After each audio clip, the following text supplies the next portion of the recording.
అంటే ఇలా పూజించే వాళ్ళే కల్లోకొస్తే ఎందుకు భయపడతారు? కళలోకొచ్చినప్పుడు అది కాటేస్తుందేమో, హ్మ్. మనోభ్రాంతి, హుహు. దర్పణం లాంటిది మనస్సు.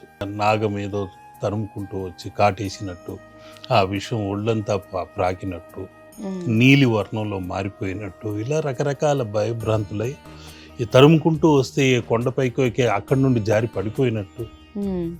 వెంబడిస్తున్నట్టు కూడా చాలా మంది చెప్తూ ఉంటారు. పాము ఆ! వెంబడించినట్టు, వెంబడిస్తూ కాటేసినట్టు. కాటేసినట్టు ఇట్లా రకరకాలుగా ఉన్నాయి. హ్మ్. దాంట్లో ముఖ్యంగా ఎక్కువగా సర్ప దోషము అనేది, కాలసర్ప దోషం అనేది ఎవరికైతే ఉంటుందో కొందరికి స్వల్పంగా ఉంటుంది. రాహువు కేతువులు ఇద్దరు ఛాయాగ్రహాలు, సర్పాంశ గ్రహాలు. హ్మ్. ఒకరికి తోక ఉంటుంది, ఒకరికి తల ఉండదు. హ్మ్. తల ఉంటే తోక ఉండదు. ఈ విధంగా రెండు ఛాయాగ్రహాలు ఆ సర్పాంశ తత్వంతోనే ఉంటాయి. హ్మ్. కాబట్టి మనసులో ఎప్పుడైతే ఆ ఛాయ అనే భయం ఆవహిస్తుందో ఇటువంటి సర్పదోషాలు కనిపిస్తాయి. అంటే దోషం ఉన్న వాళ్ళకి ఆ విధంగా కల్లో దోషం ఉన్న కనిపిస్తుందంటారు. వాళ్ళకనే కాదు, హ్మ్. దాని గురించే ఆలోచిస్తూ పడుకున్న వారికి. హుహు. అదే భ్రాంతిలో ఉన్న వాళ్ళకి కనిపిస్తుంది. అటువంటి దుస్వప్నములు రాకుండా ఉండాలనే మనవారు పడుకునే ముందు హ్మ్. ప్రశాంతమైన చిత్తంతో నామస్మరణ చేసుకుంటూ, ఆ నకులీ ముద్ర అనేది ఇలా ఉంటుంది. హ్మ్. ఆ నకులీ ముద్రను చేసుకుంటూ, ఆ కుబేరుడి చేతిలో ముంగీస ఉంది, హ్మ్. మనల్ని రక్షిస్తుంది అని వేడుకోవాలి.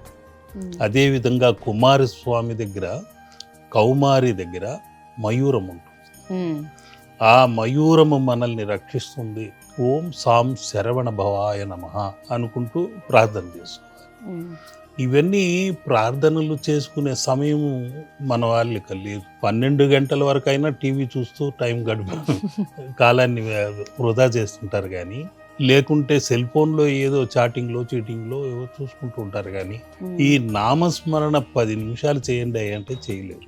ఎప్పుడైతే మనం ఓం అనే తరంగము లేకుంటే శ్రీం అనే బీజాక్షర విస్ఫోటనము చేయగలిగితే 24 గంటలు గది మొత్తం ఆ శబ్ద తరంగాలు మనల్ని రక్షా కవచంగా ఉంటుంది. మనం వేరే శబ్ద తరంగాలను సృష్టించినప్పుడే ఆ తరంగాలు వెలిక్కెళ్ళిపోతాయి.